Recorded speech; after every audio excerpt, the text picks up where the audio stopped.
E aí pessoal, tudo bem? Dando prosseguimento então à nossa aula de circuito, hoje nós vamos fazer um exercício que foi proposto na aula anterior, resolver esse exercício utilizando a análise nodal.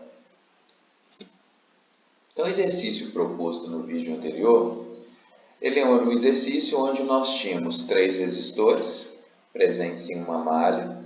Nós tínhamos uma malha que ligava um dos resistores através de uma fonte de corrente e uma outra malha que também ligava ao resistor de 6 ohms do outro elemento, uma fonte de corrente de 10. Então nós temos aqui 3 malhas presentes no nosso circuito, 3 resistores, 2 fontes aqui presentes, 2 fontes de corrente. Então agora, como o exemplo tinha nos passado, foram estimados alguns valores e sentidos para as correntes presentes nesse sistema. Foi considerado a primeira corrente presente aqui como sendo I1. Na derivação desse nó, então nós temos I2 e I3. O outro nó presente aqui, ele tem a corrente I4, que é a corrente que vem da fonte. Aqui é a mesma corrente, ou seja, ela também é I1. Então a corrente I1, ela está tanto aqui quanto aqui, porque ela pertence a esse mesmo ramo. Aqui nós temos um outro ramo, consequentemente, nós temos aqui uma nova corrente, que é a corrente I5. E aqui nós já temos a corrente desse mesmo ramo, que é a corrente I2. Nós não podemos, em pontos, ou em nós diferentes, trocar o sentido da corrente 2, ou seja, se 2 está nesse sentido, se nós atribuímos ela nesse sentido, então aqui ela tem o mesmo sentido. E isso vale para todos os nós que partilham correntes, que vão ter a mesma, vão partilhar correntes. Então esse circuito, nós vamos resolvê-lo da seguinte forma. Então a primeira coisa que a gente precisa entender e conquistar é determinar quem são os nós presentes nesse circuito. Então nós sabemos que o nó é a união de ramos ou a união de bipolos. Então, nós temos bipolos ativos e bipolos passivos. Neste caso específico aqui, a nossa fonte ou as nossas 2 fontes de corrente estão atuando como os nossos bipolos ativos. E aqui nós temos 3 bipolos passivos, que são os nossos resistores. Então, a união de 2 ou mais bipolos representa um nó. Então, nós conseguimos observar isso aqui, onde a gente demonstrou como sendo o nó 1. Nós conseguimos visualizar isso no nó 2 e aqui no nó 3. Um dos nós vamos atribuir como sendo o nó de referência, ou seja, o GND, o ground, o terra. Os outros 2 nós vamos atribuir como os nós válidos do nosso problema, que aí nós temos o nó 1 e o nó 2. Para cada um dos nós vamos atribuir um valor de tensão. E aí nós vamos atribuir para o nó 1 uma tensão V1 e para o nó 2 uma tensão V2. O segundo passo é aplicar a lei de Kirchhoff das correntes para cada um dos nós presentes, que nós atribuímos com tensão V1 e V2. Então, a primeira lei de Kirchhoff ela nos diz que todas as vezes que uma corrente entra no nó, ela é positiva, e todas as vezes que ela sai de um nó, ela é negativa. E o somatório de correntes em um nó tem que ser igual a 0. Então, consequentemente, levando em consideração o primeiro nó, entra positivo, sai negativo. Então, I1 menos I2 menos I3 igual a 0. Consequentemente, se eu jogar I2 e I3 que estão negados para o lado de lá, então eu vou ter I1 é igual a I2 mais I3. Nós vamos guardar esta expressão. Essa expressão é importante, é uma das expressões que nós vamos levar em consideração. Mas uma das coisas nós já sabemos, ou seja, nós sabemos que I1 é igual a 5 amperes. Consequentemente, simplesmente substituindo, nós vamos chegar numa expressão onde I2 mais I3 igual a 5. O nó 2, que é o nó representado por V2, ele também tem 1, 2, então I2 e I4 está entrando, I5 e 1, desculpa, e I5 estão saindo. Então, I2 mais I4 menos I1 menos I5 é igual a zero. Pegando os dois que estão negando e jogando para o lado de cá, então I2 mais I4 é igual a I1 mais I5. Só que nós sabemos o valor de I1, que é 5, e nós sabemos o valor de 4, que é 10. Então, nós vamos substituir. Então, I2 mais 10, porque nós vamos substituir I4, que vale 10, é igual a 5, que é I1, mais I5. Agora, nós vamos jogar o I2 para o lado de cá. Se ele está positivo, vai para lá negativo. E vamos jogar o 5 para o lado de cá. Se ele está positivo, vem para cá negativo. Então, 10 menos 5 é igual a I5 menos 2. 10 menos 5 é 5. Então, I5 menos 2 é igual a 5. Essa é uma nova expressão que nós vamos precisar para resolver o nosso problema. O terceiro passo é que a gente vai aplicar a lei de Ohm, onde nós já vimos na videoaula anterior que o valor de tensão maior em relação ao valor de tensão menor é para onde flui o fluxo de corrente. Nós atribuímos valores ou sentidos vetoriais às nossas correntes. Nós podemos, ao calcular, verificar que esse valor que nós atribuímos ou esse sentido que nós atribuímos não é válido. Mas isso nós vamos ver depois que resolvermos o problema. Então, nesse nó presente, ou seja, na representação das correntes que nós temos presentes aqui no sistema, então nós vamos levar em consideração primeiro a determinação de I2. Então, nós temos aqui I2 flui do nó V1 para o nó V2. Então, se ele flui nesse sentido, quer dizer que esse aqui é a tensão maior e esta aqui é a tensão menor.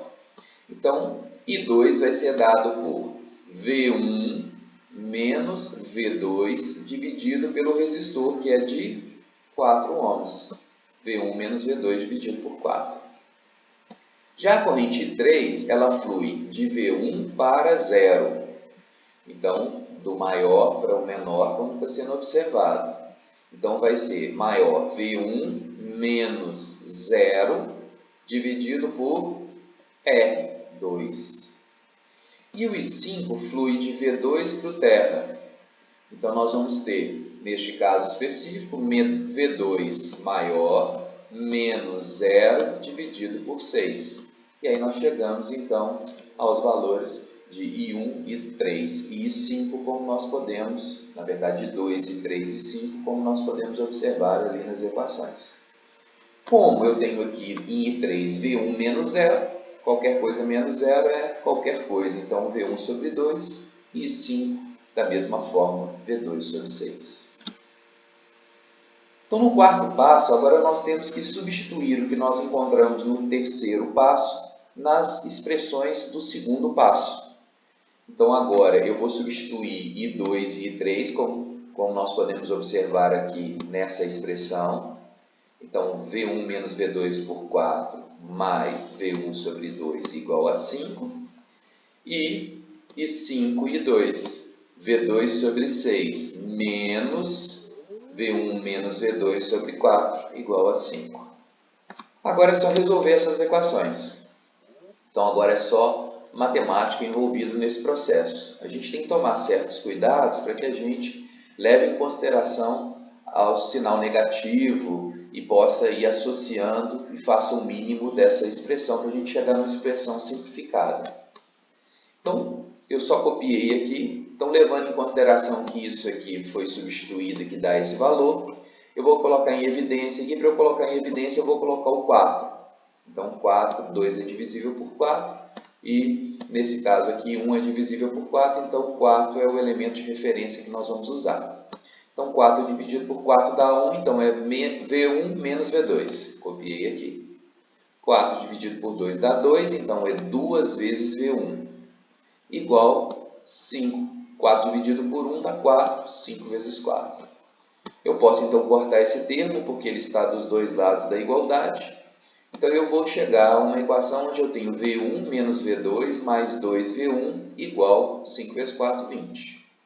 Agora, eu vou somar V1 com 2, dá 3V1 menos V2 é igual a 20. Então, essa é uma equação simplificada. Agora, já em relação a V1 e V2. Na segunda equação, eu substituí aqui, simplesmente copiei do slide anterior. Então, agora 6 vezes 4 dá 24 como mínimo múltiplo. Consequentemente, eu tenho aqui 24 dividido por 6 dá 4, então dá 4V2, menos 24 dividido por 4 dá 6, menos 6 que multiplica V1 menos V2, é igual a 5 vezes 24, porque é 1, né? 24 dividido por 1 dá 24. Como o 24 está nos dois lados do termo, eu posso eliminar 24. E aí vai sobrar a equação 4V2 menos 6V1, menos 6 vezes menos V2 dá mais 6V2, é igual a 25 vezes 4, que dá 120. Ajustando então essa equação, 6 com 4 dá 10, menos 6V1 é igual a 120, essa é a nossa segunda expressão. Eu vou isolar nessa expressão o termo V2. Como é que eu vou fazer isso? Eu vou jogar esse termo para o lado de lá, então se ele está negativo, passa para cá positivo, então vai ficar, e vou dividir por 10. Então 10 vezes passa para o outro lado dividindo. Então 120 mais 6V1 dividido por 10 é igual a V2, que é o que a gente observa aqui. Então V2 é 120, como passa para o lado de cá é mais, 10V2, quando eu isolo só V2, ele passa para cá, multiplicando, ele passa para cá, dividindo. Então, nós temos aqui uma expressão que simboliza V2. Agora, eu vou substituir essa expressão lá na primeira, neste lugar aqui, ó. Então, eu vou colocar 3V1 menos essa expressão toda aqui, 120 mais 6V1 sobre 10 é igual a 20. E agora eu vou resolver isso para encontrar V1, porque agora eu só tenho uma incógnita nesta equação. Então, resolvendo isso, eu tenho que colocar aqui o mínimo, não é? Então, colocando o mínimo de 10, então eu vou ter 3 vezes 10V1 menos 120 mais 6V1 menos 120 que multiplica, né? O menos tem que tomar cuidado aqui, porque ele está multiplicando os dois termos, é igual a 20 vezes 10. Eu posso eliminar aqui o 10, então eu vou ter 3 vezes 10, 30, menos essa relação de multiplicação aqui. Então, menos 120, depois multiplica o menos, multiplica o 6, menos 6, V1 é igual a 200. E a gente tem que tomar muito cuidado com esse menos aqui, ó, porque senão a gente pode colocar só menos 120 e esquecer que aqui também é uma multiplicação, então aqui esse termo também ficaria negativo. Menos 6V1. Então, agora, 30 menos 6 dá 24V1. Eu vou passar o 120 para o lado de cá, se ele está negativo, passa para cá positivo. 200 mais 120, 320. Então, o V1 é 320 dividido por 24, que dá 13,33 volts. Então, eu descobri o valor de V1. Depois que eu faço essa descoberta, agora eu só preciso substituir na equação 1 para que eu possa determinar quem é o valor de V2. Então, por exemplo, 3V1 menos V2 é igual a 20. Eu já sei quem é V1. Então, 3 vezes 13,33 menos V2 é igual a 20. Isso quer dizer, então, que menos V2 é igual a 20 e eu vou passar 3 vezes 13,33 dá aproximadamente 40. Então, lógico, uma aproximação aí, mas aqui eu também já relacionei uma aproximação. Então, menos V2 é igual a menos 20, V2, consequentemente, é 20 volts. Então, eu achei os dois resultados para V1 e V2.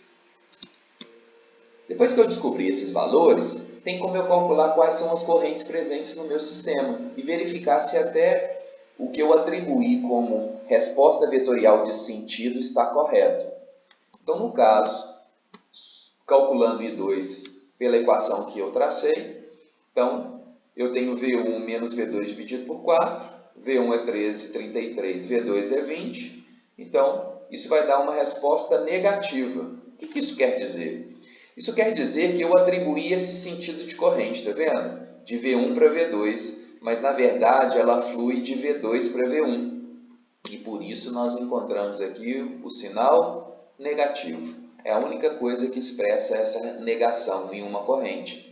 Então a corrente negativa é uma resposta vetorial, ou seja, o vetor foi atribuído de forma correta ou incorreta. Se ele é negativo, então foi incorreto, você teria que atribuir o vetor no sentido contrário.